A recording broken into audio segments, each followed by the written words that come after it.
The very first lines in the book are this: a promise, the dog does not die in this. Within these pages, he is Good, forever. I will good. never, ever, ever write a book with a dog character, especially one as main as Burke, and kill off the dog. That is bull. And when people do that, they should never be allowed to write books ever again. How's your day been? It's good. I've been writing all morning. I've been working on what is coming next, and I'm having a blast doing it, and it's been a lot of fun. Oh, that's amazing. Well, that's positive. I like the positivity. Yeah, it's been a bit of a dry year starting out. I wasn't feeling in the mood, but for the past couple of months I've been buckling down and it's been great. Oh, that's good. Am I right in thinking that you full time right now? Yeah, I've been full time for 10 years this year, actually. It was 10 years Oh, this past February. I think when I was doing a little bit of research, it one said that you were working and writing at the same time, and I thought, wow, that's intense. Well, that's what most authors do, to be honest. That's what so many men. I am very lucky to do what I do. Most people aren't afforded the opportunities I've been given, so I know how it feels to have a full-time job and also be a writer. So I get that. It's rough, but you can make it work if you want it bad enough. Oh, that's amazing. That's good little advice for everybody if anyone wants to be a writer. I'm just going to say to our audience, if anyone has any dying questions, please pop them in the chat and I will keep an eye on it. I've already got some I can see.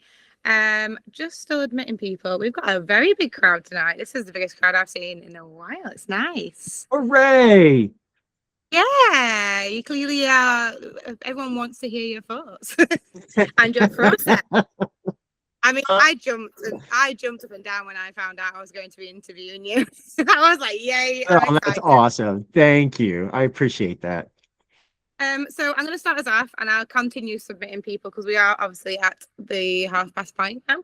Travis, would you like to start us off by introducing yourself for our lovely audience? Yeah, my name is Travis, but I also am known as TJ Klune. I don't know why my name says Travis down there. That's weird. Sorry, It's a new laptop. nervous. Yeah, it's a new laptop, whatever. But yes, my name is Travis John Klune, which is why I go by TJ Klune.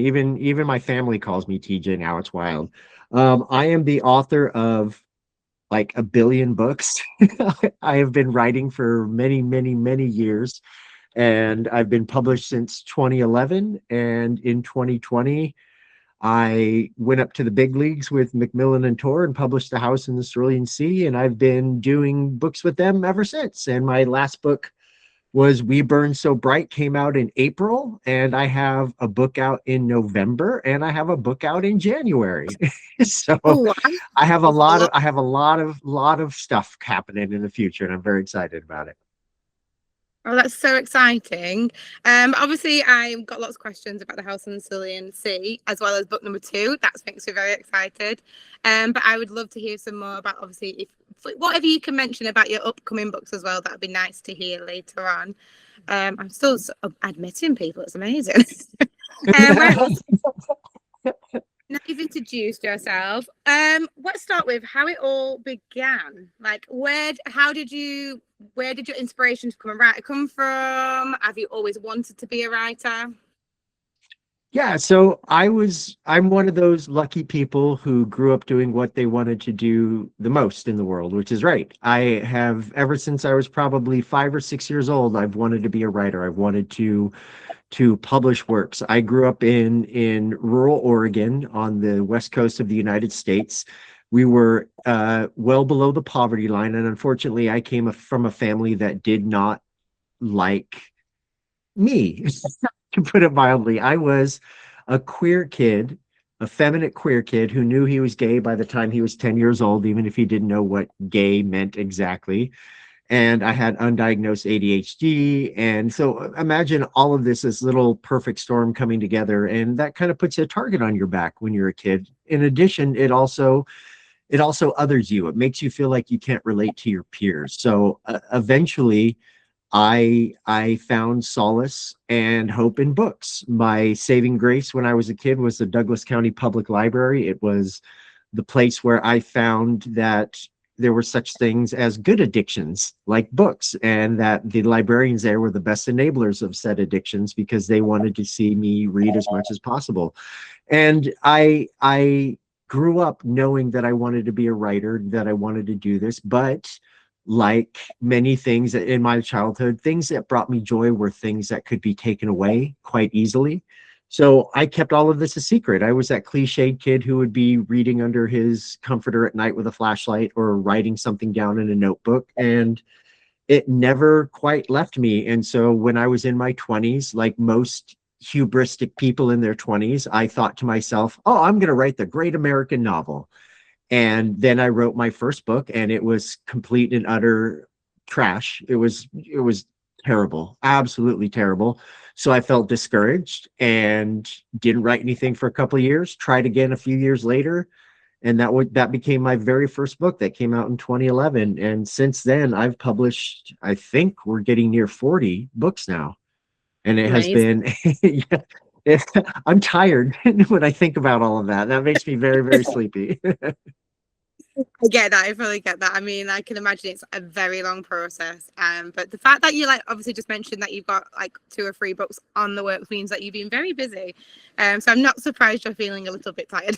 But it's all worth it. It's one of those Is things. there? Like I said previously, when you want something bad enough, sometimes you make concessions or you make sacrifices. I've been doing this full time for 10 years, but before that, I was salaried full-time employee. I would be working 50, 60 hours a week, and then I'd come home and write until 1 or 2 o'clock in the morning and do it all over again the next day. I couldn't do that now because I'm 44 years old, but back then I was in my 20s, and that's kind of what you do in your 20s. No, I get that. When I remember when I was training to be a teacher, I worked at a bar. I'd go to train all day at school, and then I'd go and work at a bar. Then I was not fazed by it at all. But now I think about me doing that, and I'm like, no, that's never would have happened right now. Right. And I mean, now even the idea of like going out to dinner at like 8 o'clock at night, that's horrifying. Like, why would you do that? We don't want plans. We just want to sit at home and read. That's my little Right, happiness. exactly. If 8 o'clock happens, that's pajama times. I'm not getting dressed to go anywhere. Yeah, maybe at the weekend, not in the week. I love that. I think a lot of our audience also agree with you on that one. And that's amazing. So looking back, so obviously you said you've been on a long journey. You've now obviously published 40 books. What's one big advice you would give to somebody now that you've been on this big journey? For authors specifically, something that I think a lot of new authors or pre-published authors think is that one book changes everything. And that's not necessarily the case. The best advice I can give to an author is that you want to build your backlist. You Yeah. want to have work so when somebody discovers you, because I hate that feeling when I read a book and I'm like, this is like one of the coolest things I've ever read. And then you look and it's their first book and you're like, 2 things wrong with that. One, there's not more that I can read. And 2, that's their first book and they're already writing that good. That is insane. I love that feeling. But when you build your backlist, it gives you more an opportunity to grow, because if a person likes one of your books, chances are they'll go look through your back catalog and see what else you've got available. I have, like I said, I've been published with Macmillan and Tor since 2020, but they have given me the opportunity to have people delve into my backlist and read a lot more of my books, and it's wonderful. I would not wish on my own worst enemy when you see like those stories that pop up every now and then of a debut writer getting a 7-figure deal and their first book is somebody bought it for millions of dollars, and there's all of this pressure that's on it because your book then has to do well. Not only does it have to do well, it has to sell like gangbusters. Okay, what if it doesn't? Do you think that you're going to get the same amount of energy and scope for your second book? Absolutely not. My very first advance when I started in 2011 was $250. And Wow. even though that might not seem like a lot to most people, I think that's a good place to start because it teaches you what you're worth. It teaches you, because when you get those big $1 million deals and at your first thing, I mean, like anybody, I'm assuming that your sense of self and your ego would go through the roof. But then Yeah. what happens if it doesn't pan out quite exactly like you think it will? that could be crushing. That could be soul crushing. You got to build your base. You got to tell a bunch of stories, not just one. I love that. For me as well, like as a reader, like if I love when books are hyped up and so many people are reading them. But sometimes when a book is literally about like just being released and like it's everywhere, like everyone's reading it, I sometimes don't want. There's so much pressure on it to read it as well. I can enjoy it, Yeah, and I there is. prefer it stumble What's the up book on. this year? What's the book this year that's been like that? It's Yeah, Yesteryear. Yeah, there you go. Yesteryear. I haven't read it. I trad wife things kind of can go yeah, in my direction, but it seems like everybody has read that book and has opinion on it. And that's amazing. That's awesome. I wouldn't want that for myself for my first book, but more power to and congrats to that author for dominating the conversation with their first book. That's amazing. It's scary, but it's amazing. yeah. I mean, and then obviously there's a good question like what's going to come next, and so like yeah, Right, I, right. And what comes next? And what if that book isn't even remotely on the same level or about something completely different? What are you going to do? Alienate the readers who are like, but I want more trad wife stuff. I want more of this kind of story. yeah. I mean, I did read it and it was good. And I didn't Was think it I was going good? to Okay, good. enjoy it. It was a little bit slow at first, and then it gets Okay. good and slow again, and then it gets really good at the end. So like it was a bit up and down, but I think I like a little bit a book like keeps me up and down. And So maybe that's just a first book kind of thing, and the author is going to just get exponentially better as they continue to go on, which is awesome. I just it's like I don't like being perceived.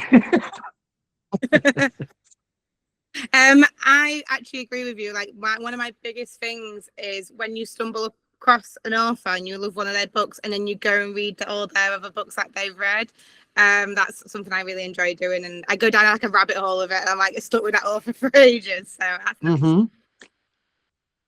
So now, so let's talk a little bit about the house and the. I always say it wrong, so I do apologize if I say it wrong. But That's okay. okay, now I'm thinking Cerulean. about it. Cerulean. Cerulean. There you go.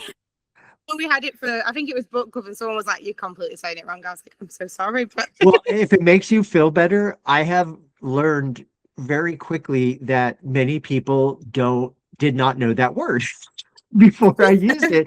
I've heard it pronounced in all variety of ways, and I have no problem correcting people. It's how we learn. It's how we get to expand our language. I've said words wrong in public that I've only read on, for example, when the word um ableism started gaining like ubiquity everywhere.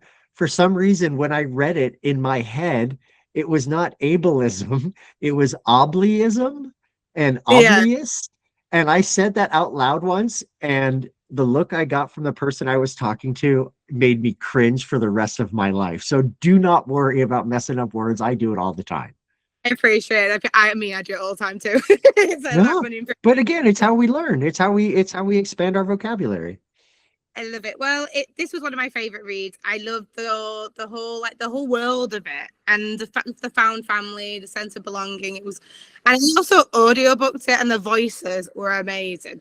Like I loved like for each character. I just really held it, and it was one of my favorite reads last year when I read it. So for anyone who hasn't yet discovered it, how would you describe it in your own words?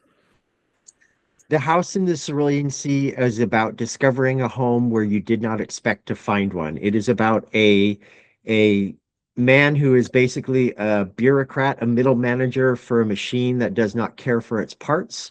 He is, in essence, a social worker of types, and he gets sent to a mysterious island to investigate the orphanage there and discover why this island has been kept secret and what kind of children are at this island. And while he's there, he discovers that there are 6 magical children of all shapes, sizes, and varieties, but the one he's most concerned with is a 6-year-old who is the Antichrist. And he finds himself enamored with the mysterious Arthur Parnassus, who is the headmaster of this orphanage, and Linus begins to discover that things aren't what they seem, and that he has contributed to a machine that cares not for its parts, and decides that he wants to spend his life looking for color rather than being stuck in the gray. Yeah. That is a really lovely way of summarizing the book. I love it. What first inspired you to write that story? So it is this idea of magical otherness, or the idea of otherness itself. If you've grown up in a marginalized group, if you are from a different culture, or if you grew up queer or you grew up neurodiverse, there was always something in you that felt like it set you apart. And I'm not talking about that made you better. It actually felt like a deficit. And I wondered what would that feel like on a scale that would be better fit in fantasy rather than trying to write a contemporary work dealing with bigotry. What if I could do it in fantasy? Fantasy has always been my great love. It's what I read most when I was a kid. And I love the idea of putting the real world through kind of a fractured mirror and being able to see ourselves on the other side, but while also being able to have things like magic and things like Chauncey, because Chauncey should exist in every form, no matter what. And I wanted to talk about the bureaucracy of life and the world. For example, in the lead up to writing this book, I talked to social workers, I talked to therapists, I talked to people who adopt and foster children, I talked to people who had been adopted and fostered because I wanted to know what that was like. I grew up in a family that did not like me, but at the end of the day, I was still related to them. There is a Yeah. difference between being related to somebody and living in the house versus coming from a house or going into a home that is not your own, that you've never been in before. So I wanted to make sure that not only I was doing right by the things I was trying to do, but I also wanted to make sure I was doing right by the kids, because there is a tendency when adults write children to make them extraordinarily precocious, to make them little adults. I mean, we've probably all read books where like a kid character has opened their mouth and sounded like the most intelligent 40-year-old man that you've ever heard in your entire life. I wanted the kids to be kids. I wanted them to be weird and wonderful, because one of the great things about children is they don't yet have the filter of cynicism that comes with age. And they say whatever is in their head because that's what they do. That's who they are. And so being able to write the weirdness and wonder of children into a book where their weirdness and wonder is something used against them, to me was a celebration of how our differences may make us seem like we don't fit together, but in actuality, they're what actually sets us apart and should be celebrated. And they can bring us together, because it's so interesting to be surrounded by different people and different cultures from different walks of life rather than the same people who look and talk and act like you all the time. No, that's one of my favorite parts of the book, is that all these people that have been sent away and how they find each other, and they're not all the same, and the way they're Mhm. represented. Some read that book and see what's happening, but be relatable, and that's what it was. I really enjoyed about it. So yeah. Thank you. I mean, there's like little touches of things that we don't really even think about that I got to put into this book. For example, Theodore, the reason that Theodore exists is because of something that I became fascinated by called receptive bilingualism. And receptive bilingualism is essentially when you can understand more than one language, but you can only speak one. In this case, Theodore's a wyvern. He can only speak wyvern, but he understands multiple languages. And rather than trying to change him, the rest of the house decided to meet him on his level and learn to speak wyvern. So they understand their brother or their son. So they do that.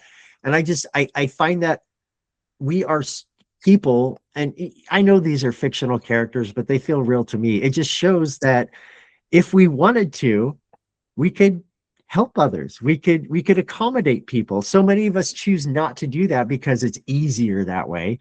But when you put in a little bit of effort, don't you think it'd be a lot more welcoming to people who maybe aren't like you?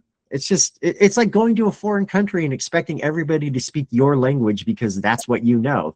That's not only is that rude, that shouldn't be the case. If you're going somewhere else or you're surrounded by a different kind of culture, learn about that culture rather than trying to homogenize it into your own. Yes, I'm a big believer. Like, so especially because I work with children as well. You always want children to Mhm. feel you teach. I have a girl who has an ear impairment, and she was telling me she was learning sign language, so we try and interpret that in. So it is important, and I think even with children and adults, that people get a chance to be recognised, and we all treat them fairly. And that's what this book was. It showed it brilliantly. So it was nice little, yeah, brings it all out. Well, thank you. I appreciate that. I adore those characters to pieces. So my next question is the obviously we just talked about this a little bit. Is the novel has resonated with readers across the world? Why do you think so many people have connected with it? Well, I have a two answers for that. First, timing. This book, the day it came out was March 17th, 2020. Do you know what else happened that week around the world? That's when COVID exploded around the world.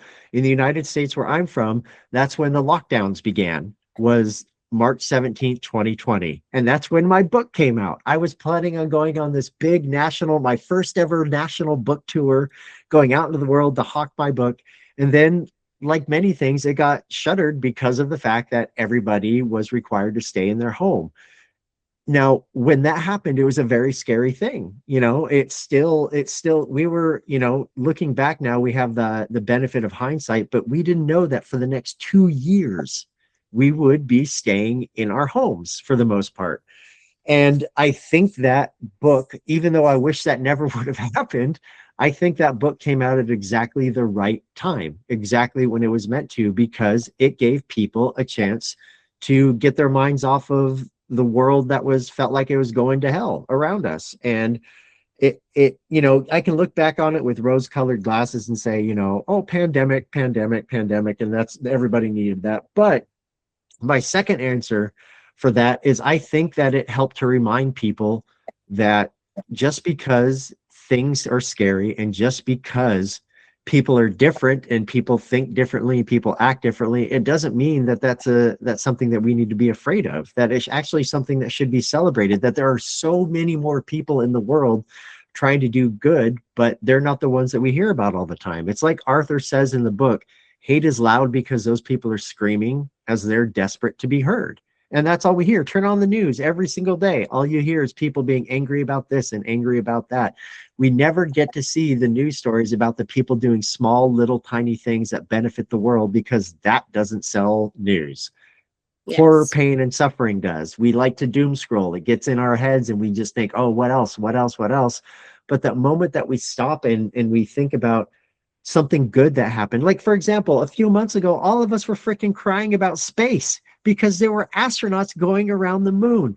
For the last few weeks or the last month or so in my country, everybody has been celebrating the World Cup. All these different cultures coming to places in the United States, all these videos of people saying, we thought the United States was going to be scary. We thought the people were going to be mean and cruel. But as it turns out, that's just the government. It's Yeah. not the everyday person. And it's fascinating to me that we are still discovering just how much joy we can have in this world.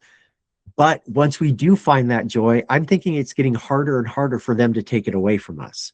And I just Yes. think that once we see how things can actually be, like, it's so funny about the World Cup. I read something online that just made me cackle. It was the idea that this is like all these people coming to America is like having a sleepover with your cousins that you don't ever get to see because your family members hate each other. That's just like our government. Oh, But we true. don't care about that stuff. We like our friends coming over and hanging with, we like the Scots coming to Boston and drinking all the beer.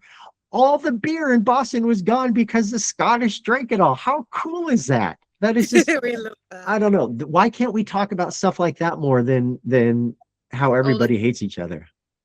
Yes, I fully agree with you. Like, bring a bit of positivity. We all need positivity in our life. We don't, as much as obviously we need to know about what's going on in the world, we don't always need all the negative.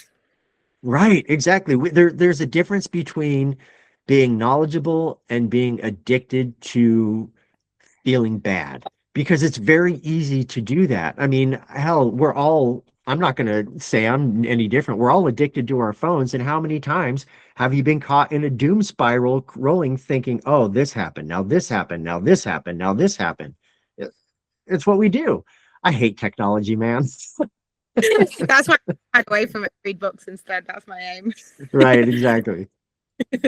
Amazing. So, Linus starts his journey as someone who follows the rules, while Arthur leads with compassion and hope. What did you enjoy most about writing their relationship?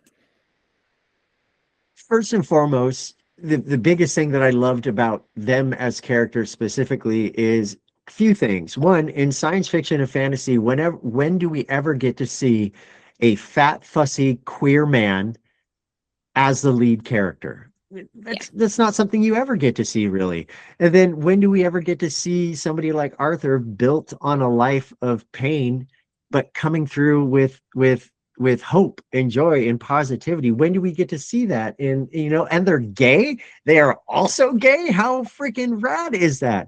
I love Linus to pieces because he is the proxy by which the audience gets introduced to this world. His world at the very beginning is full of rain. It's dark and gray without the absence of color. And then when he arrives on the train and sees the ocean for the first time, that's the first time he's seen color in who knows how long in his life. And it's just these little tiny moments that get to show the man behind the machine is extraordinary. And I love him dearly. I love Linus Baker to pieces. I think he is a delight, and it was an honor to be able to tell the story through him. Yeah, and he's one of my he's one of my favorite characters because you see his journey throughout, and like at the beginning he's very like sticks to like, and then you see him blossom and start accepting and Yes. finding who he is himself, and that was so lovely to see and be expressed. It was brilliant. You got to see him wear tiny brown shorts while hiking through the woods, flirting with Arthur while they debated philosophy. I mean, come on. That is how wonderful is that we get to see that. It's I'm not going to denigrate any genre at all. That's not what I'm here for. That being said, in romance specifically, and any iteration of romance, whether it be romantasy, whatever, it seems to tend to skew towards the young, that falling in love and finding your forever person only happens to young people. But that's not the case. That's not, you can fall in love and find joy and adventure at any stage in your life. It doesn't just happen to the young. And so to be able to tell the story about characters in their 40s is just, it's just fun. It's just the bee's knees. I love it.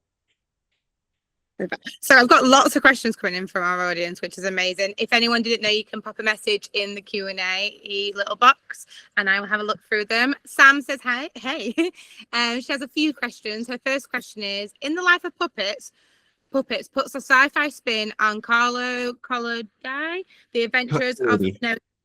What made you choose this specific classic to deconstruct?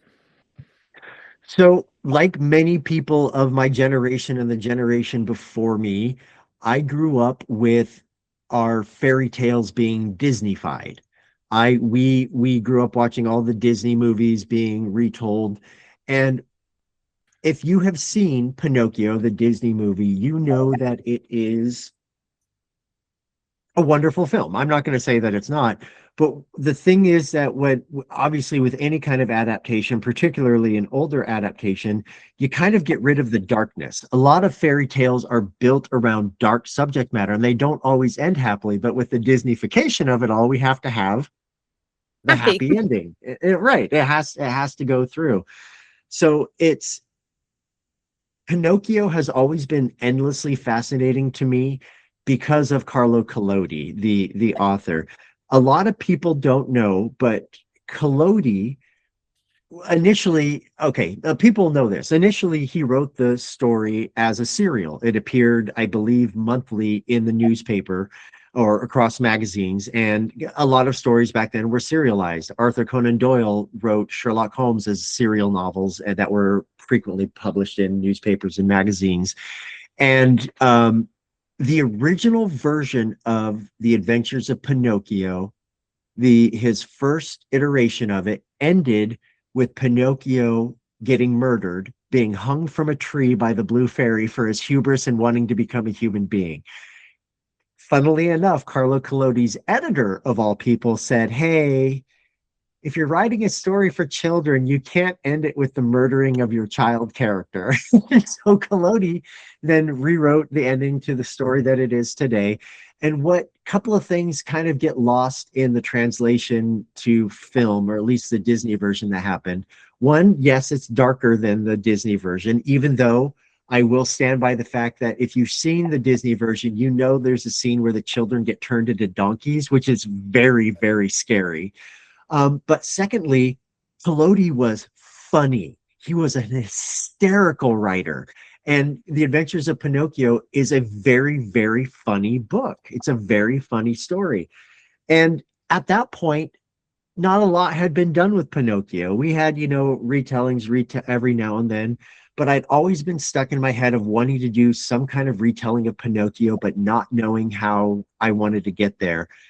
And I did not know how I was going to get there until the day I bought a Roomba vacuum cleaner. I bought a Roomba vacuum cleaner. And when you turn these little machines on, the first thing they do is go around your house to map it out. This stupid little machine got itself stuck in a corner and made the saddest beeping sound I have ever heard a machine make. And from there, this story blew up in my head. Rather than telling a story of puppets, what if I told a story of machines through the lens or by way of The Adventures of Pinocchio? And so that's how the book was born, because of capitalism, because I bought a Roomba vacuum cleaner. I mean, I love the inspiration because I've read the book. So the minute you said that, it made me laugh because I knew what you were referencing. Yeah, So exactly. I was able to retrofit the bits and pieces of The Adventures of Pinocchio that I wanted to in the lives of puppets, while also putting my own spin on this type of story with the introduction of characters like Rambo and Nurse Ratched and Vic and Hap and Giovanni. I loved being able to take a fairy tale that hadn't really done a whole lot with in for years before. And then, of course, right when I'm getting ready to publish that book, a Pinocchio video game is announced. There's like 2 new Pinocchio movies. There was a Tom Hanks Pinocchio movie and all of this. And I was like, okay, screw you guys, whatever, just because I did it first. you stole my idea. I love that. We've also got another question. Puppet, we got your characters feel so unique and personal. How much do you plan those characters, or do they emerge?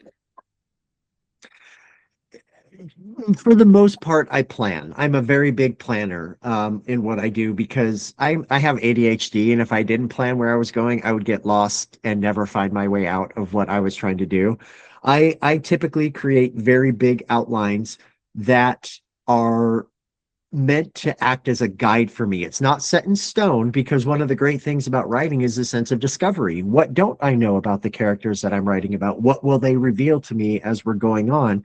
So I don't want to say that every single line of dialogue or every little character trait is pre-planned.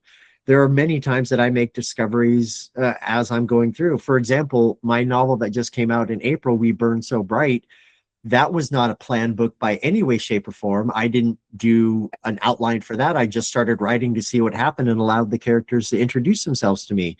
I don't plan on doing that for long works, because that's a dangerous thing for me to do. But in that shorter work, it felt right. And it was a cool way to have a story revealed to me rather than me revealing the story. Yeah, I like that. Naturally, I like it.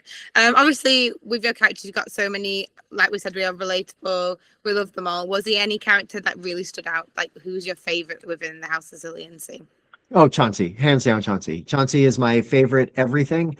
Chauncey is the reason that I exist and breathe and get up in the morning. He's my buddy. He's my boy. He's my favorite thing in the world, which is why, quite honestly, I haven't made him front and center in either of those books, because I think that if I did that, then everything would be about Chauncey all the time, no matter what. So Carried away. I take my time with Chauncey, and I allow him to make the appearances he does, so before I become too obsessed with him. I adore him, and I love everything that he is and stands for. And if he were a real person, I would be his best friend forever. Yes, definitely would be on my invite list for a party. Yes, he would. And he would be a consummate host at his own parties too. Oh my God, that's all I want to think about now. All right, so we're going down the rabbit hole of that now. Our next question we have is, will you be developing a trans led or a lesbian led character in any book? So in terms of trans led as a main character, as in I'm writing from the point of view of their story, probably not. If you'd asked me that question 10 years ago, I might have had a different answer.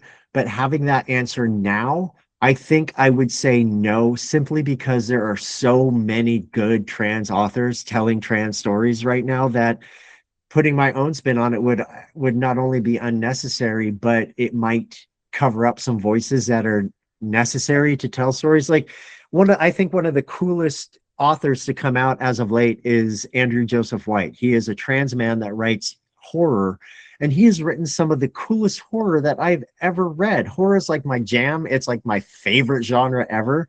And he's his very first book, I believe it was called Hell Followed With Us, and it was a take on the zombie genre that I'd never seen before.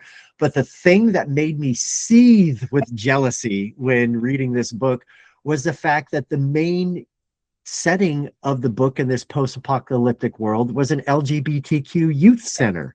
Why have I never thought of something like that before? That is wild. Now, does that mean that I'm not going to put trans or non-binary, agender, bigender characters in my books? Absolutely, I will. I will totally do that. But as a main character whose experience I'm writing from, I think it's just better to have trans authors tell those stories rather than me.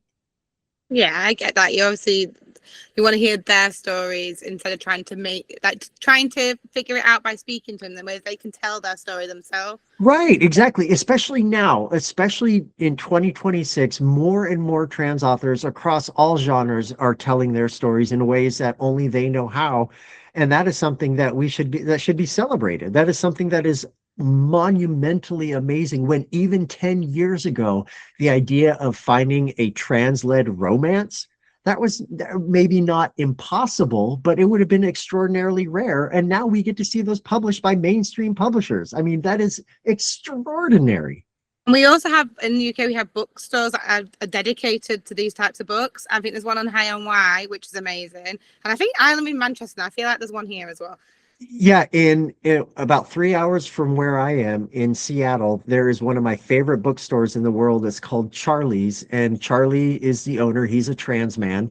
He opened this bookstore that is a queer and trans focused bookstore. And what's so cool about his store specifically is that each book has a little bookmarker in it that'll tell you, hey, this book has trans people in it. This is the kind of relationships. These are what you can look for. Here are the trigger warnings if you need. I just think that's amazing to be able to have that kind of, not only to have a store dedicated to that, to have that much love and detail put into the selling of the books is just wonderful. Now, if you're a trans person and you want to read trans-led stories, go into Charlie's and tell him, and he'll have like 1 billion books for you to read. We're all going to start booking trips now. Yeah, I know. It's so cool. Charlie's is so cool. It's in the gayborhood, the gay neighborhood in Seattle called Capitol Hill. And it's a renovated house. It used to be a house, and it's a bookstore now. I love being there. I love doing events with them.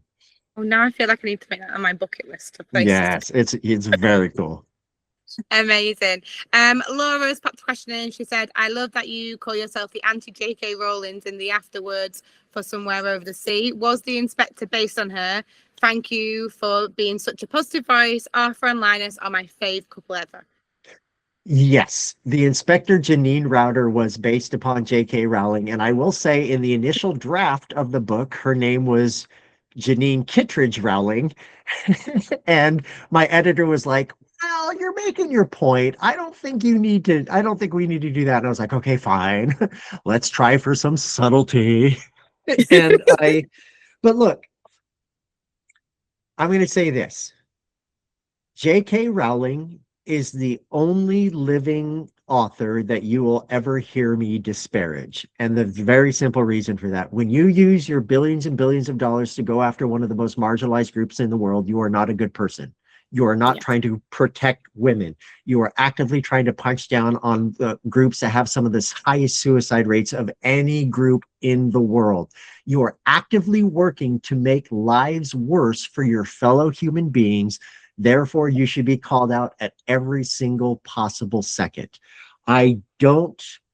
Okay, let me tell you this. When a couple of years ago, when Somewhere Beyond the Sea was coming out, I gave a talk at a book festival. I was their keynote speaker. I gave a speech where I talked about my disdain for J.K. Rowling and what she represents and who she's become. Afterwards, I was interviewed by a moderator who happened to be a therapist, and he told me that his 13-year-old non-binary kid had recently discovered Harry Potter. And what should he do? Should he take the book away from them? What should he do with it? And I flat out told him, never, ever take a book away from a kid, ever. I don't care what they're reading. If you take away from a book from a kid, you are actively causing that child harm. That being said, your kid is 13. They know themselves enough to know that they're non-binary. Have a conversation with them. Tell them what J.K. Rowling stands for. Tell them that she actively harms people like your kid, and let your kid make the decision about how they want to consume media or spend their time. If they want to continue reading the book, knowing what they know, that is fine. Never take a book away from a kid. But you can also present alternatives to what they could be reading. You love Harry Potter. You know what you should read? Howl's Moving Castle by Diana Wynne Jones, one of the best fantasies ever written. You want to read about queer people in fantasy? Read Lynn Llewellyn's The Night Runner series, one of the preeminent and one of the first to ever feature queer lead characters across the series. The first book was published in 1997. We have those in the world. We don't need to give J.K. Rowling money, but if you want to read those books, guess what? Go to the library, go to a thrift store, check them out and do it that way. Find some way to further your passion of wanting to read without supporting somebody who wants to use that money to hurt trans people. I fully believe Sorry, I get very ranty. No, I was trying to admit somebody at the same time. I could multitask clearly. No, I get it. I fully get it. I would never take a book away, but when you're going against people and what they believe in and who they are, I think it's not a route we should ever go down. You're being unkind and nasty. And, well, that's just it. She turned into the thing she wrote about actively fighting against, and I just don't. I that doesn't correlate in my head. Look, if I was a billionaire author, well, first I would never be a billionaire because that's gross. But if I was in her position, you know what I would do? You would never hear from me ever again. Who cares what TJ Klune thinks about anything? Who cares? What you would never hear from me.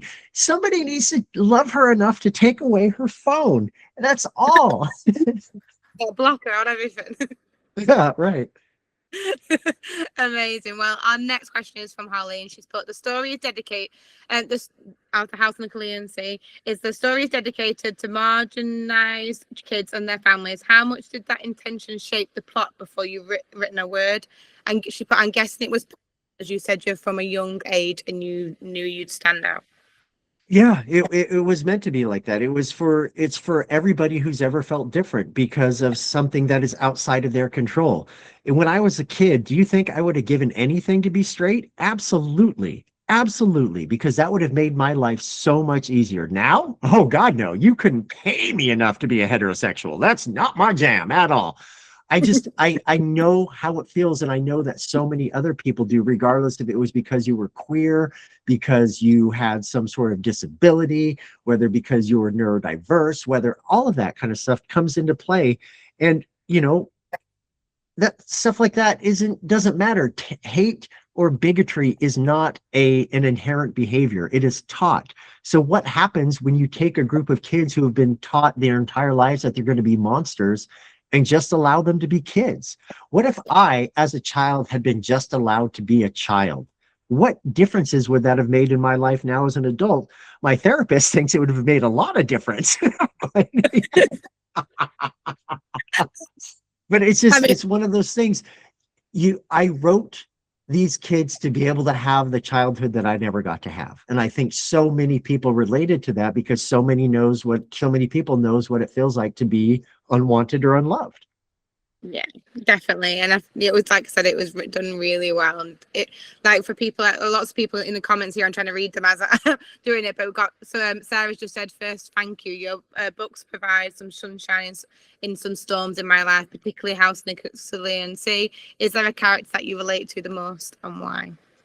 Yeah, Linus Baker. I was Linus Baker before I began writing full time. I briefly mentioned that I worked a lot. I immediately after high school I went into the workforce. I became gainfully employed, and for many years worked at a very specific job that, if you've read The House in the Cerulean Sea, you will understand the idea of a cubicle hell.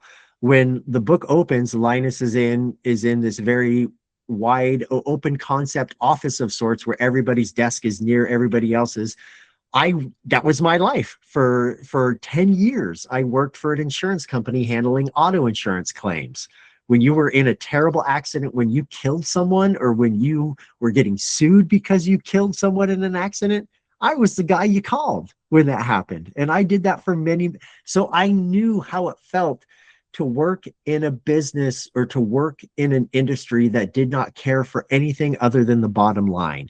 That is how I knew. And it made me very cynical. So when I wrote Linus, I was writing from a place of understanding of who he was, that it sometimes felt easy to just go along to get along rather than to disrupt or rock the boat. Yeah, yeah, I like that one. I think we're bobbing between books now. I love it. Sam has put, you personally had to spend exactly one day in the city of electric dreams. Which robot would you choose as your tour guide, and what is the one question you would ask them? Oh, who would I want to be my tour guide? I could go the easy route and say Nurse Ratched, because Nurse Ratched is the queen and can do anything and everything she wants. But I think, given that they don't know much about the City of Electric Dreams, I probably want to spend the day with the Blue Fairy, which is the robot madam of the robot brothel that exists in the City of Electric Dreams. And I would want to know what she does in her time off. Because they can't always be the person who descends from a ceiling in this room filled with screens to try to intimidate the only human remaining in the world. They have to have some kind of hobbies. What are their hobbies? I would love, do they like pickleball or something like that? What do they do in their free time? That's what I'd want to know.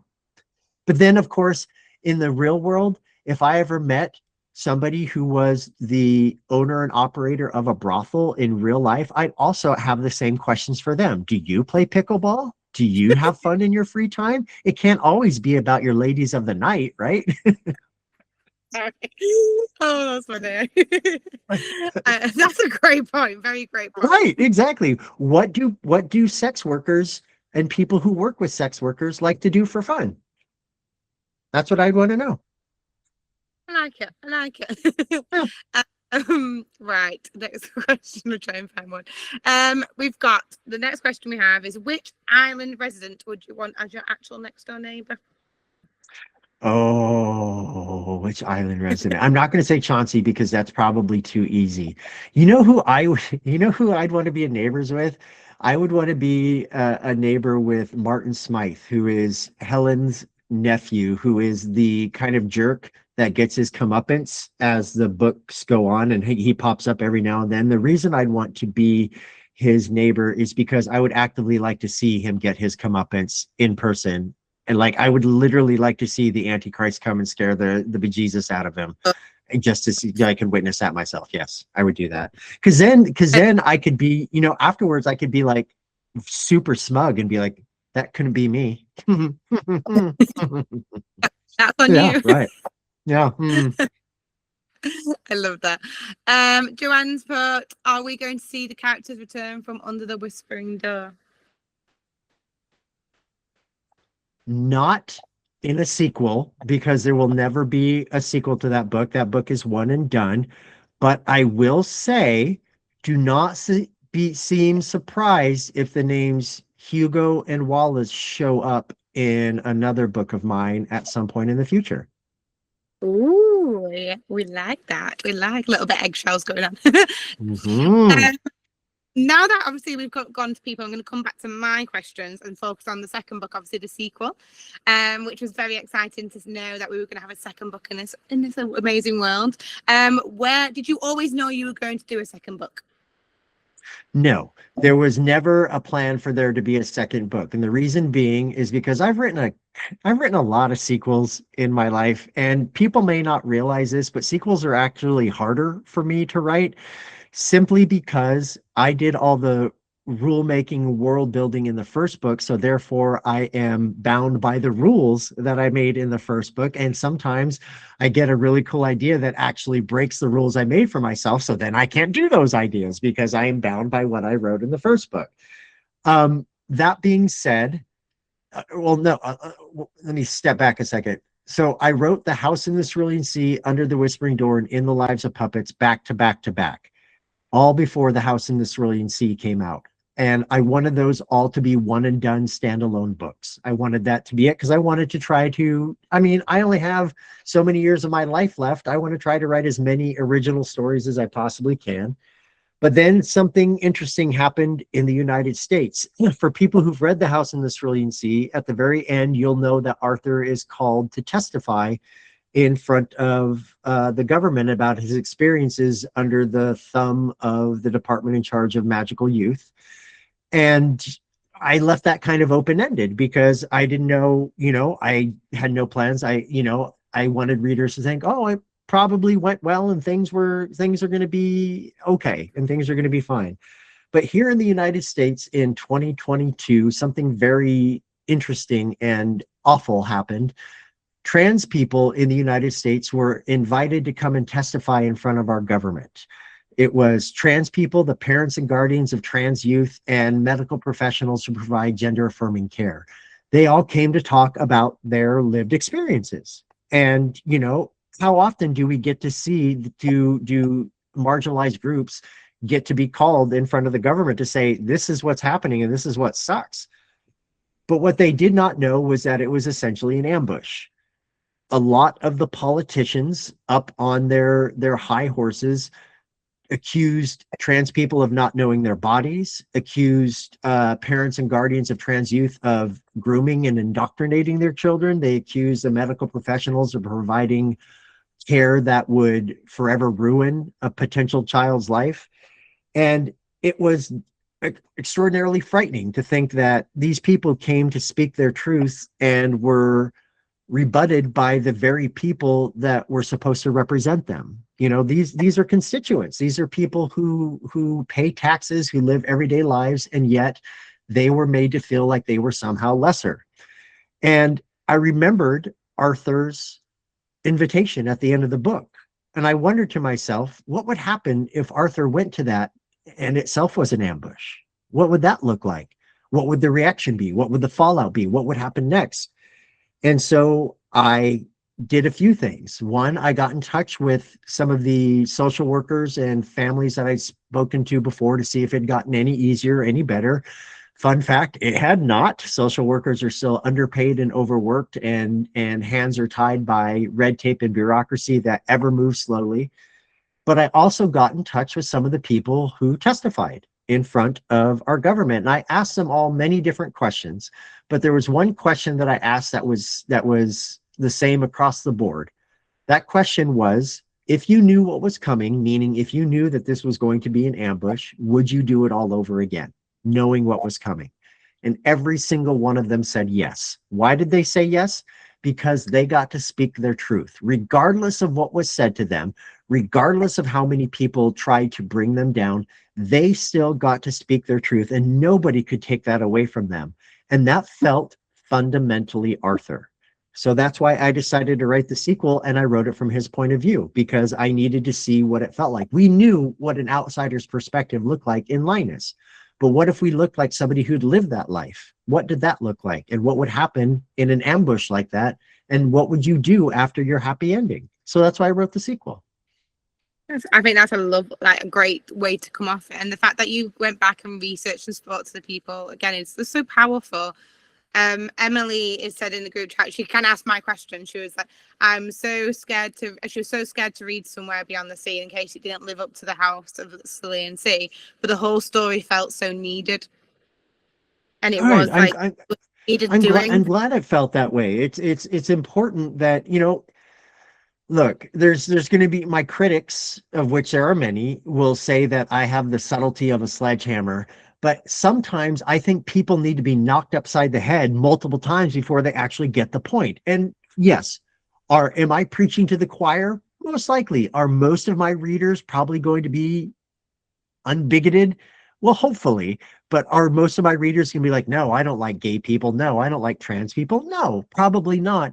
But what happens if you get to speak to the one person that maybe thought that way? And guess what? I have heard from so many of those people over the years. I used to think this way. I used to be this. I used to be a homophobe. I used to be transphobic. I used to be this and that. And then I read one of your books and thought, holy shit, I've been a douchebag my entire life. Maybe I should start making some active changes. And if anyone can do that. Anyone can actively do that if they try. I have to do that. I make mistakes. I'm an asshole sometimes. The whole point of living is to actively learn and be better than the day you were before, even if it's just a little bit. Yeah, I always say to the children in my class, if you make a mistake, as long as we learn from it, it's always fine. And I think as adult, you need to take that on as well. Like everyone makes a mistake, but you just well, see, that's just it. We're taught that as kids, but for some reason, the older we get, the less that seems to become applicable. And I don't necessarily like, okay, but for example, is an apology enough? Like if J.K. Rowling tomorrow came out and said, hey guys, sorry about the last few years. It's not what I really meant. Would we be all like, oh, thank God, hooray, everything is better now? No, we would be like, okay, do the work, and maybe in 5, 6, 10 decades we can talk about it. A bit longer than an apology sometimes. Yeah. We've got Evie here who says, I love all your books. I read in one sitting We Burn So Bright on its release day here in the UK. I've thought of it so often since, and it has passed on to 5 people consecutively since I shared it with my friends. It's beautiful to see how much it touched people.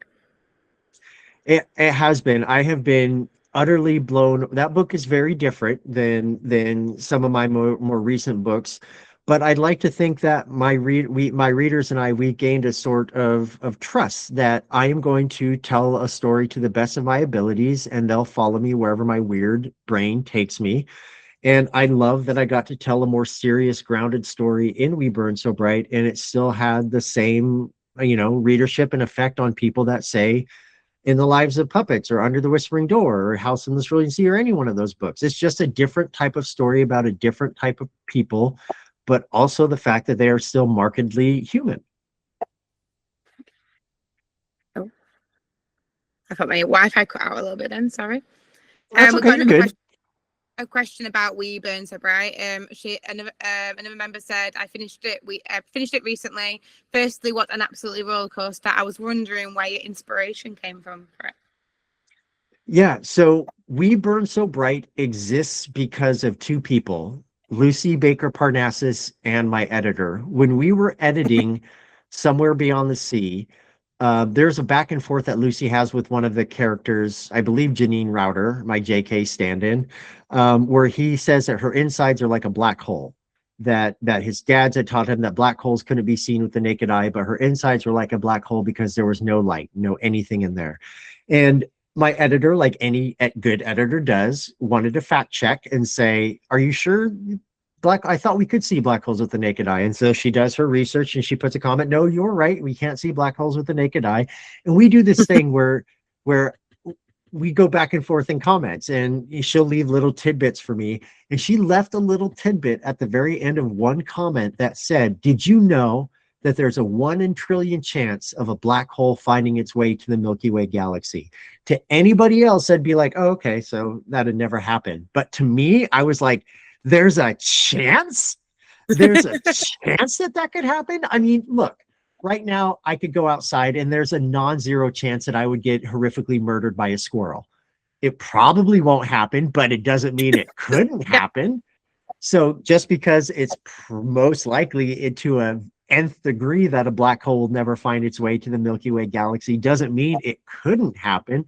And that is like catnip for my brain. And so it just burst into this idea of wanting to tell the story. And look, I wasn't sure, because I wasn't planning on writing this book. I had other things that I needed to do or work on.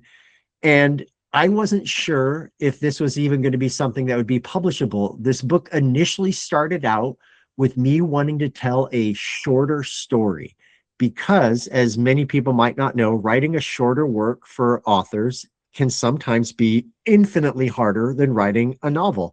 I can write a novel at the drop of a hat. I'm good. Writing a shorter book, that's hard. because I have to put all of the weight and the emotion and the pathos into a book with half the word count. And so I wanted to challenge myself to see if I could do it. And it was not until I got to a very specific chapter in that book, chapter 4, which deals with a character named Amelia, that I knew that there was a story I wanted to tell here. So I finished it, and thankfully it was published and came out and did pretty good. So I'm happy about it. Congratulations. Thank you. Thank you. Thank you.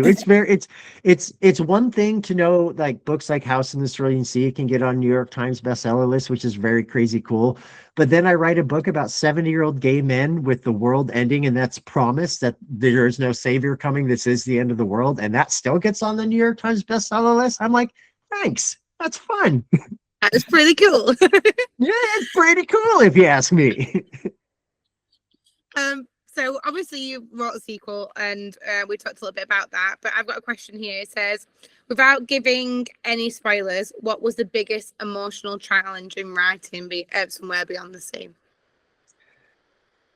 The biggest emotional challenge for writing Somewhere Beyond the Sea was dealing with Arthur's past and his trauma and everything, because Arthur is such a protector that sometimes he forgets that he needs to take care of himself. And we get to see that happen in this book. We get to see things become too much for Arthur, and he explodes in a very literal way. But what happens after that? His person finds him. Linus finds him. And Linus reminds him, I know you've had to do this all on your own for all of your life, but guess what? You don't have to do that anymore. I'm here. I can help you keep the weight. And it's a wonderful realization for Arthur to have in that moment, but it's also a wonderful realization for me, because that was a moment I realized that Arthur realized that he's not a monolith. He doesn't have to stand alone, that he can break, because that is a natural part of being alive, is that sometimes things become too much. But at the end of the day, when moments like that happen, guess who's going to be right beside him? Linus Baker. And who wouldn't want that? Who wouldn't want something like that to happen for them? I think that not only does it show the emotional intelligence of Linus, but it also shows that Linus has a backbone. He's not going to just sit there and let Arthur talk bad about the person Linus loves most, which is Arthur. So of course he's going to stand up not only for Arthur, but he's also going to stand up for their relationship and remind Arthur why they do what they do, that it's not always going to be easy. In fact, it's going to be very, very hard. But at the end of the day, when you have somebody by your side, it is a little bit easier. Yeah, I mean, the fact of the feel of having your person, the person that understands you and is there for you when you've been fighting for it on your own for so long. Like, I resonate with that so much because from like my own background. So it's really nice to see that done and for people to understand it. One of my favorite things about them is how, when new relationships start and it's all like infatuation and it's hot and heavy and blah, blah, blah.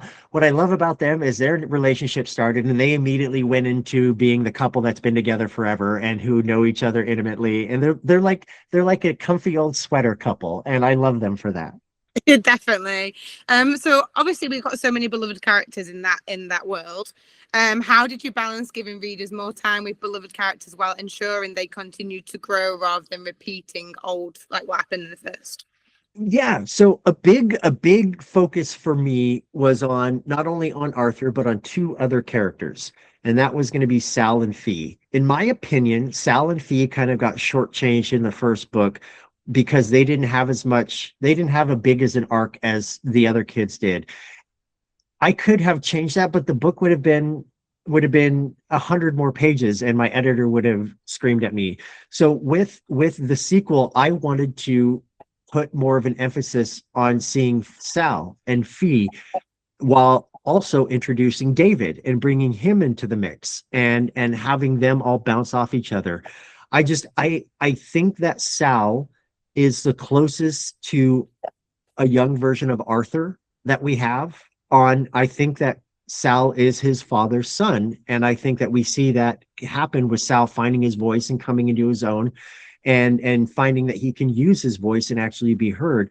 Whereas Fee, we got to see more than her just being prickly. We got to see her being not only protective with like Chauncey, but we also got to see that conversation she has with Arthur when it's just the two of them about how she wants to see him fly, about how that they know that being the Phoenix has been this big secret that he's kept from them, but all she wants in the world is just to be able to fly with him. And so what Yeah. happens? They do. And I love that we got to have them and to take more of a center step, but we also still got to have Talia and Theodore and Lucy and all of these other characters in the mix as well. You know, I just they again they're not real, but they feel real to me. And so I wanted to make sure that everybody felt like this would have been their natural next step, their natural evolution. Do you think you are done with that world now, or do you think there'll ever be a little bit more? That book that I'm currently writing, that I'm having so much fun with, is the third and final book I didn't in know. the trilogy. Yes, I am writing the final book right now. I can tell you a couple of things about it. I can tell you that it takes place 5 years later, after Mhm. the end of the first book. Between the first two books, there was a jump of, I think, about 6 months. And in this book, it's 5 years later. And the main character is the Antichrist, Lucy at 12 years old. What happens when the Antichrist goes through puberty? We love that. I can't wait. I mean, the whole of Yes. our audience is reacting right now, and I think everyone is Yeah, very I excited. can see all the emojis flooding the screen. Like everyone's excited, especially now that you described what's going to happen in it. Yes, um, yes. It's well, about halfway done right now. I was actually just doing some stuff on it this morning, and I'm having a blast. It feels like it's good because I'm at that stage now where I'm about probably 30-40% in, and all I want to do is think about and work on this story and write about it and what I'm going to do next and where it's going to go, and ooh, I have to have this happen and this happen. So yeah, I'm having fun. I love, definitely. Are you, when you write, do you have to like plan it out as you write, or do you like kind of just go with the flow? Sometimes we've talked about it a little bit naturally with characters, but do you have like No, an overview? Do the house in the Cerulean Sea and somewhere beyond the sea, the outlines put together about 100,000 words. okay. So yeah, I've planned way too much. But the entire outline isn't filled with things that are going in the book, at least not all. There's stuff in there that's just for me to get to know the characters. Like, Yeah. what is Arthur's favorite food? What does Linus have nightmares about? What does Sal like to wear on the weekend? What does, Lucy think about X, Y, and Z? Little things that just inform me on the characters rather than needing to put it in the book. But if anybody else tried to look at this outline, they would probably run screaming because it's an incoherent mess to anybody but me. So, Like a behind the scenes, like we want to know what our favorite. right, exactly. Like, let me show this right now. This right here, all Oh of these. wow! Don't look at the words. These are all Oh, the, piles and piles of daily sticky notes that I've made while writing the third book right now. Too. that looks like my classroom desk. I'm a post-it Yeah, note. look, I have these ones are for today. I love that. I mean, I think that's a productive way of working. Yeah, it is because let me tell you how it works. I get up in the morning at 6:30. I walk my dog, I go for a hike, and then I'm at my computer usually by 7:30 or 8. I'll work usually until noon or 1, and then I'll get on my stationary bike and ride for an hour and think about what I'm going to write the next day and fill out little sticky notes while I'm on my when I'm on the bike. Now I've got to ask the question: what's your dog's name? His name is Hendrix, and he's the Oh, best dog in the entire world. I love him. we love all dogs in the world. All dogs. They're such a precious breed. They they're the best thing in the world. He is a German Shepherd Malamute mix who I adopted on October 1st, 2016. This year is his 11th birthday, and he is somewhere. I don't know where he is right now. He's leaving you alone. He's leaving you to work. Yeah, probably. I've got a question, and I didn't know this actually, but with a TV adaptation in the works, is there a scene you're most nervous for or most excited to see bring to life? Do you have much input creatively in the casting? Can you tell us more? Spill the tea. Take the Yeah, words. so The House in the Cerulean Sea is getting turned into an animated TV show with Warner Brothers. And the first season is going to be, I think, like 10 episodes, and it's going to adapt the first half of the book. Ooh, okay. And we haven't gotten as far as casting as of yet, But these things are slow going, and just because it's been announced and just because it's being worked on, I've learned that doesn't mean it's going to be made. Here's the reality when it comes to book to film adaptations. First, they rarely happen. Second, if they do happen, it's not going to be fantasy and science fiction unless it's a known IP. Third, what do you mean it's gay? What do you mean it's queer? And it has to have a big science fiction and fantasy budget, and it's adapted from a book? That's like 3 strikes and you're out, man. That's possible. If you'll notice what it, yeah, but if you notice what is getting made today, it's what usually gets made. It's books that are not fantasy, science fiction or fantasy. They are books that are cheaper to adapt.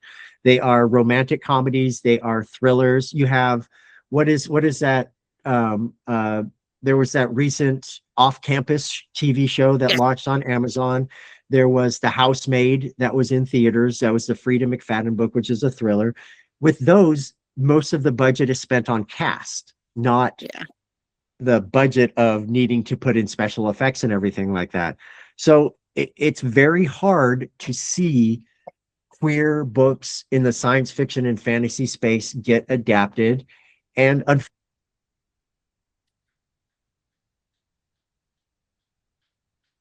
Oh, I think you might have just muted yourself.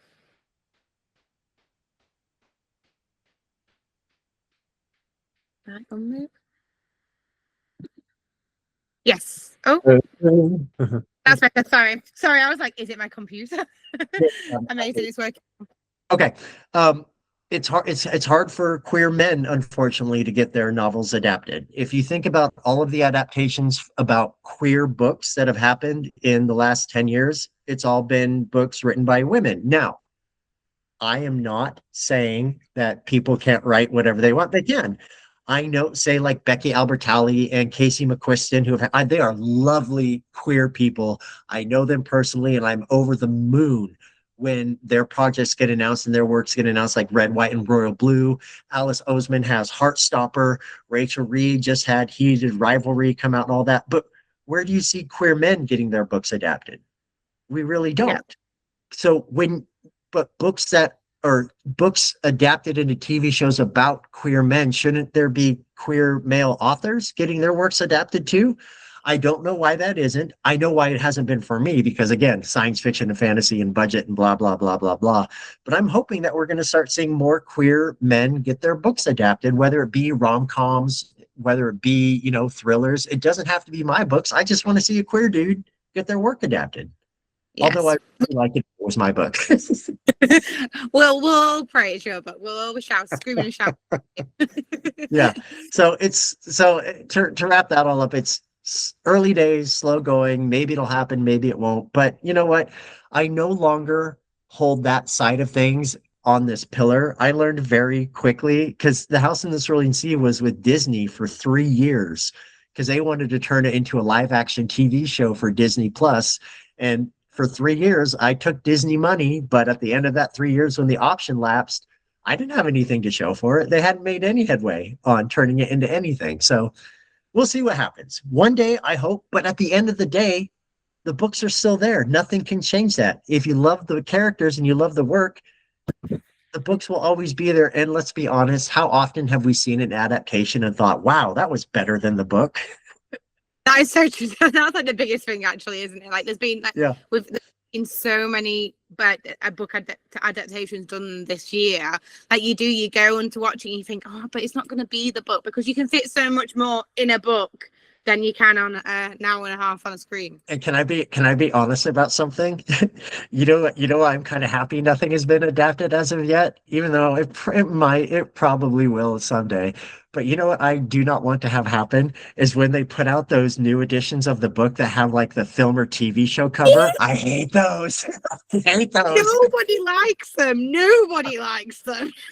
Why do they keep doing it? I don't know.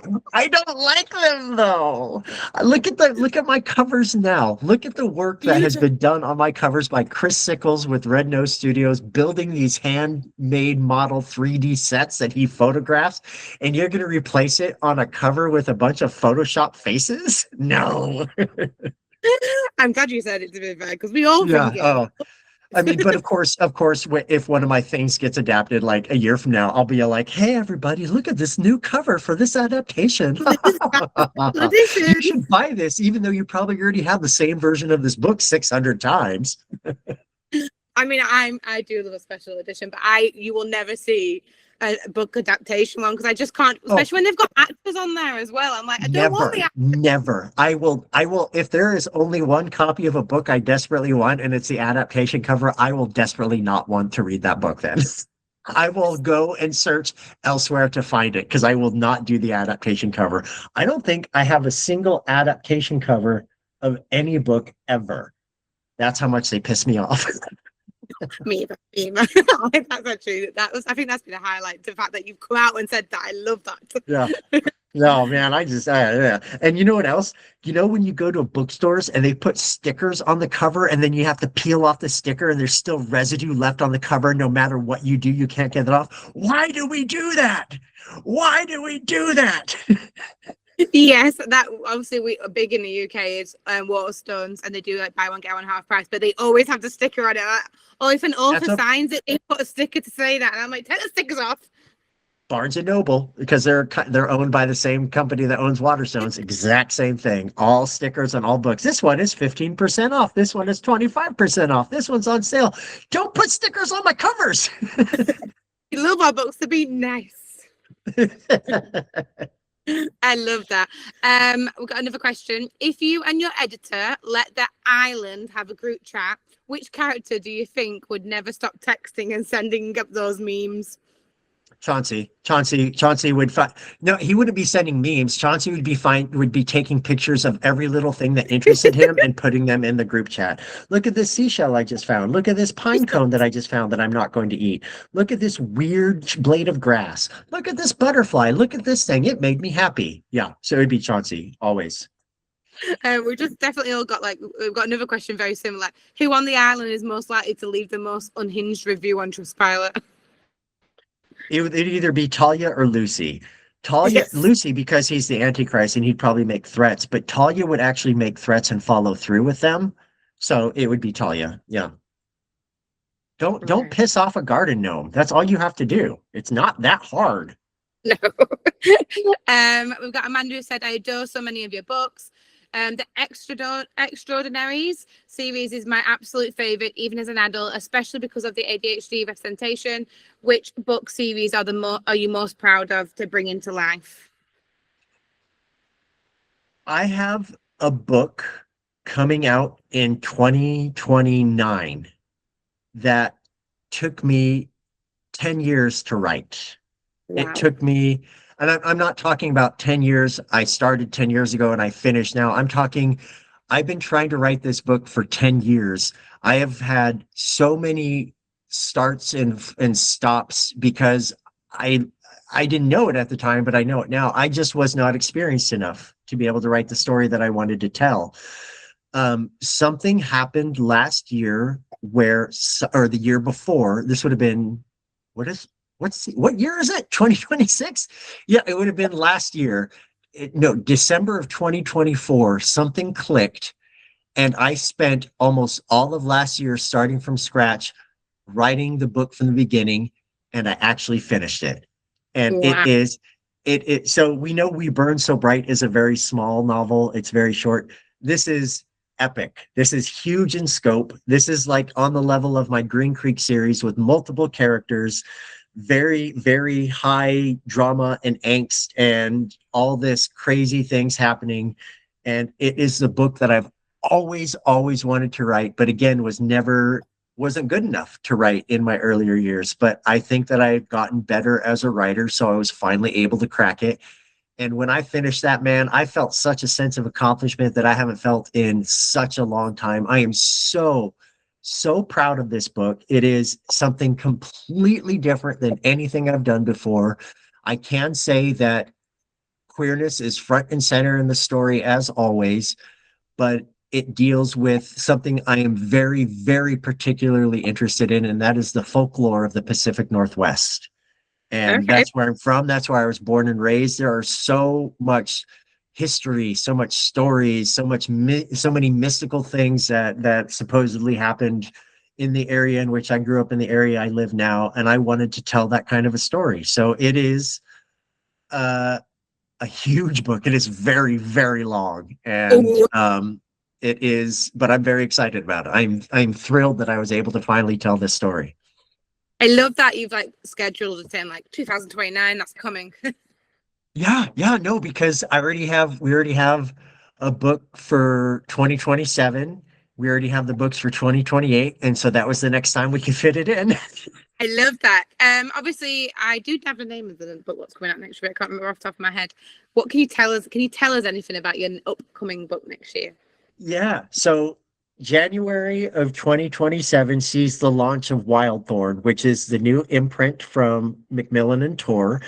And they asked me if they could use my book as a launch title for this imprint. And had they not asked that, and had I not made a decision regarding another book, you guys would have already read this book by now. This book was originally scheduled to come out in 2024, but I wanted to move up somewhere beyond the sea. So, and then it kind of traded places. It was going to come out in 2025, but partway through 2025, my editor and publisher came to me and said, "Hey, in 2027, we're launching a new imprint and we would like you to be the lead title." And what was I supposed to say? No, thank you. I was going to say, hell yes, I will. So essentially, I wrote a book. We briefly talked about my dog. What you need to know is that I don't have a Velcro dog. He has a Velcro human. I am obsessed with him. Everything about my life, aside from my work, revolves around him. I make sure he wants for nothing. He was a dog that was found so starved he couldn't stand on his own and had gone through some pretty horrific abuse. He has scars all over his body from where someone had put cigarettes out on him. Oh my And god! so of course he's my baby. He's my buddy. He's my best friend. And I got this idea in my head to write the most self-indulgent thing I've ever written.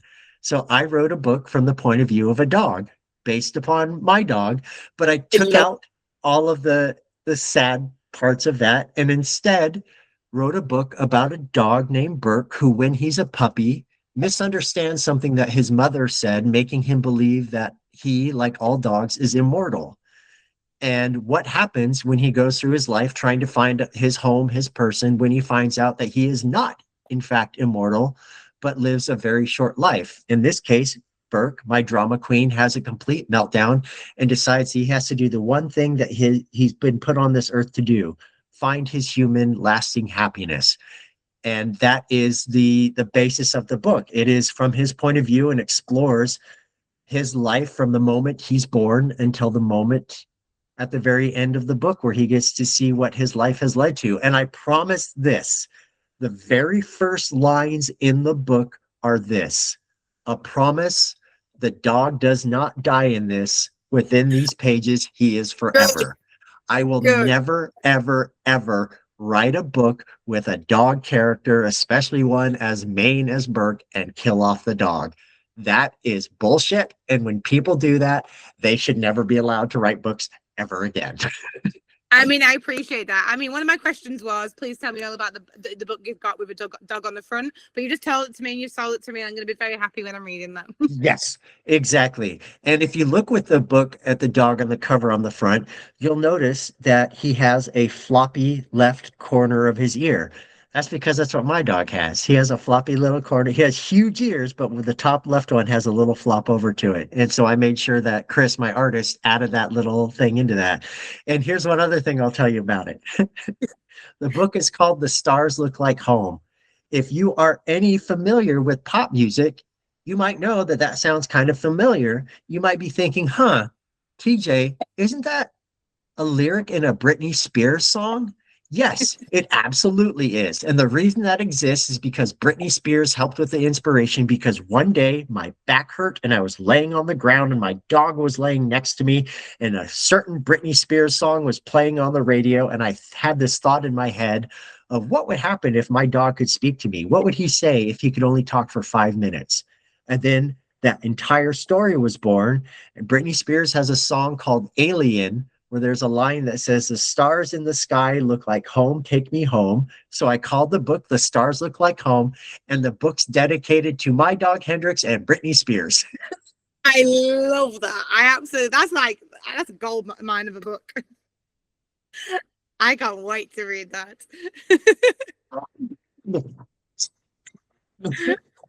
At least we have a little bit of background on your dog now. So when we're all reading it, we're going to be like, we know where this is coming from. Yes, exactly. But I promise nobody does anything horrible to Burke, like putting out cigarettes on him, because that's people like that should be drawn and quartered and never be allowed to be in a functional society ever again. No, you can't hurt dogs. They're too precious. They are. Well, we've only got a couple of minutes, and I'm very conscious that we've had so many questions, and I might have missed some of them. So I'm just going to quickly look, see if we've got any fast burners. Sometimes the way you write makes me slightly think of Stephen King's older stuff, especially the way kids are written, Lucy in particular. Is he an inspiration of yours? He absolutely has been. Like many people of my generation, I read Stephen King at far too young an age. And I have continued. I've read everything he's ever read. He is probably my favorite author. And in fact, my big book that I was talking about coming in 2029 is my homage to a Stephen King novel. It is basically my version of a Stephen King book that I've always wanted to write. So that's it. He's a very, very big influence. I swear by his book on writing, which is a writing guide. I think it's one of the most important writing things in the world. And think of it this way. The man is almost 80 years old and he still puts out 1 to 2 books a year. That is insane. Now, are all the books good? No. In fact, his last book that he put out, a book called Never Flinch, was, in my opinion, the worst Stephen King book ever written. It's one of the few Stephen King books that I read that I was like, no, Steve, no, not like this. And the reason being, okay, stick with me here. Have you heard of a Stephen King book called The Institute? Yes, I think so, yes. Yeah, it's about teenagers who are kidnapped from their homes and trained in like government facilities because they have powers. Look, Okay. I love Stephen King. I love him to death. When he writes about kids in like the 50s and 60s, hell yeah. He does not know how to write kids in modern times. Okay, let me put it this way. In one of his most recent short story collections, a like 9 or 10-year-old was reading comic books in the back of his car, and it was set in the current year. And the kid referred to his comic books as his funny pages. And I was like, no child will ever call comic books funny pages in 2026. Come on, Steve. Come on. They definitely would not say that. He's one of my favorite authors, and he knows how to write children. Obviously, look at it. It's an extraordinary novel full of actual people that feel like they could be living. But sometimes, Steve, but yes, he will always be my favorite author. And you bet like hell, I have already pre-ordered his new book when it comes out this fall. Obviously, no one can't put you off. I feel like no.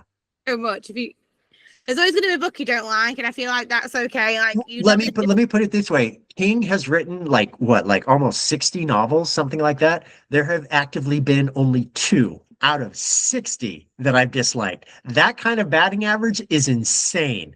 That is crazy. Nobody else, no other author I've read has that much of a catalog that I've loved, and versus how many books I've not loved. Yes. I mean, I'm chuckling actually at the end, last comment we just had. It says, yay, it's about your new release. Yay, I was so scared to read the book just in case he died. Long live Hendrix. Yes, I will never, ever do that. And as a matter of fact, the only time I've actually killed off a dog, quote unquote, in a book was Under the Whispering Door, but Apollo was already dead by the time that book started. He was a ghost dog, and so that counted, and he got to have his happy ending. But no, I will have, you know why that happened? You know why I will never do that? Not because I love dogs. Did you ever see the Will Smith movie, I Am Legend? Yes. Yes. Do you remember the part where he has to strangle his German Shepherd because his German Shepherd's been infected, and he's sitting there and the camera is close up on both their faces while they're doing that? I saw that opening weekend in theaters. Never again. Never again. Never again. I will never allow Will Smith to do that to me again. don't think he's ever going to get over it, to be fair. I think people are going to hold that against him for a while. Well, we've not got long, but I always like to end my little Q&As with a question saying, what book are you currently reading, and what book would you recommend? Okay, so I am currently reading right now. Let me pull it up.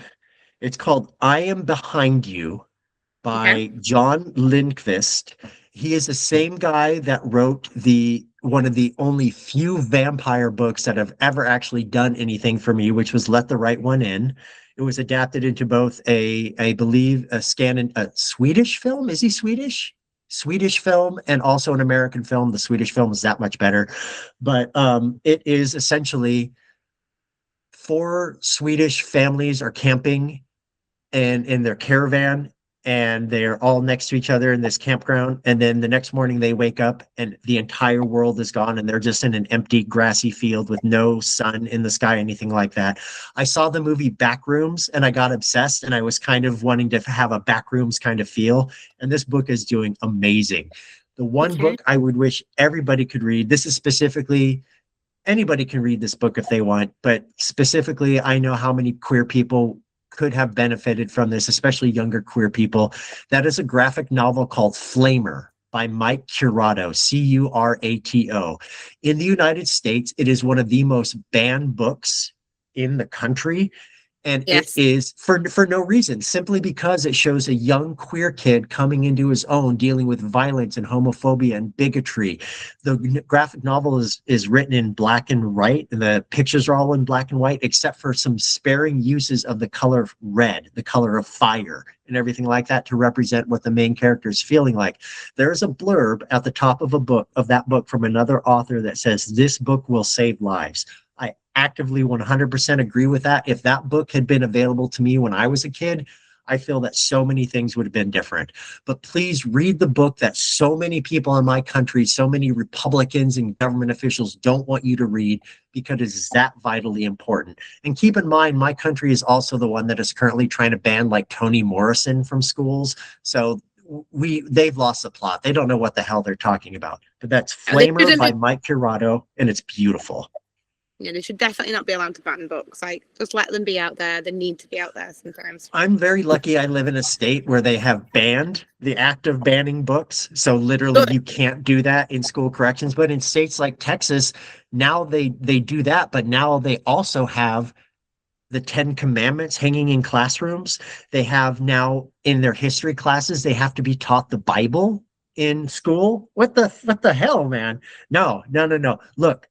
Anybody should read what they want, but I'm okay with banning the Bible. Did not expect you to say that. Well, it's not safe for children. There's a lot of stuff in there that children shouldn't read, right?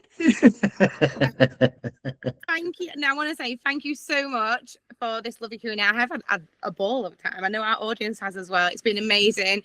And thank you for making such amazing stories that represent everybody and make everybody see seen. And I hope you continue to do that. Thank you very much for everybody for tuning in and watching. And I promise I'll be back in the UK at some point, hopefully in the near future. And then you all can yell at me for making you cry about a book about a dog. Even though he's fine, you're still going to sob uncontrollably at certain parts. We're going to hunt you down at that. We'll all be there ready for our books to be signed. And we're telling you told us to cry. Amazing. Well, thank you so much. And I hope you enjoy the rest of your day. Thank you, guys. Bye-bye. See you later.